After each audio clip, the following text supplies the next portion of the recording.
ছিলেন, কিন্তু তোমার বাবার মান সম্মানটা নিয়েও তুমি একবারও ভাবলে না। জাস্ট টাকার লোভে ওই পুরো পরিবারটাকে অপমান করে তুমি ওদের বাড়ি থেকে চলে এসেছিলে, মনে আছে? আরে না না সূর্য, তুমি আমাকে ভুল বুঝছো। আসলে ওই ছেলেটা আমায় বলেছিল ও একটা বড় কোম্পানিতে জব করে, ও মাসে 50,000 টাকা ইনকাম করে। কিন্তু পরে জানতে পারলাম ও একটা সাধারণ রিক্সাওয়ালা। তুমিই বলো, একজন সাধারণ রিক্সাওয়ালার সাথে আমি কি করে থাকতাম? তুমি আবার মিথ্যে কথা বলছো রিয়া, তোমার একটু লজ্জা করছে না? শোনো রিয়া, আকাশ না আমার কোম্পানিতেই হাই পোস্টে জব করে। তুমি বললে আমি এক্ষুনি ওকে ফোন করে এখানে ডাকতে পারি, তারপর এখানেই সবকিছু পরিষ্কার হয়ে যাবে। না না প্লিজ, ওকে ফোন করো না। তুমি ঠিকই বলছিলে, আমারই ভুল ছিল। টাকার লোভে আমি অন্ধ হয়ে গিয়েছিলাম। প্লিজ আমাকে ক্ষমা করে দাও, আমার ভুল হয়ে গেছে। আমি তোমাকে ভালোবাসি, আমি তোমাকে ছাড়া বাঁচবো না। আমি তোমাকে বিয়ে করতে চাই সূর্য। আমি শুধু ভাবছি যে কতটা নির্লজ্জ তুই। এত কিছু হওয়ার পরেও তুই আমাকে বলছিস যে আমি তোকে বিয়ে করব। হ্যাঁ, তোর মনে হয় এত কিছুর পরেও আমি তোকে বিয়ে করব?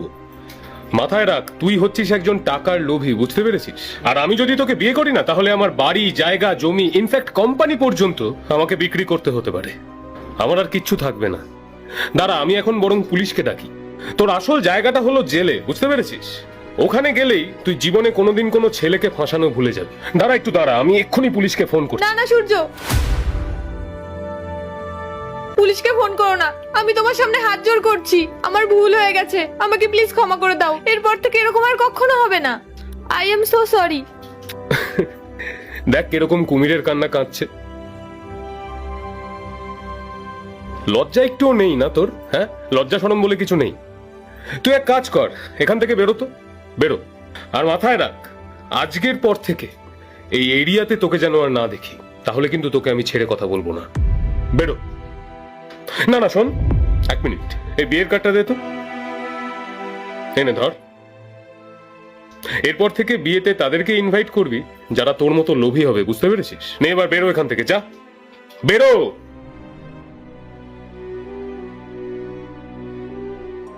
স্যার, সত্যি আপনার কোনো জবাব নেই। হ্যাঁ, টেস্টটা নেওয়ার ধরনটা একটু অদ্ভুত ছিল ঠিকই, কিন্তু রেজাল্টটা আপনি একদম সঠিক পেলেন। এইরকম মেয়ের সাথে যদি আপনার বিয়ে হতো না, আপনার জীবনটাই পুরো শেষ হয়ে যেত।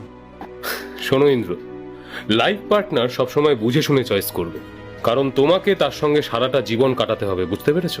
আচ্ছা ঠিক আছে, এসব ছাড়ো, চলো এখন আমি এই নোংরাগুলো বরং পরিষ্কার করি। আরে স্যার, আপনি এসব কি করছেন? আর আমি থাকতে আপনি এগুলো কেন পরিষ্কার করবেন? আপনি যান, আমি এগুলো পরিষ্কার করে দিচ্ছি। আচ্ছা বেশ, ঠিক আছে।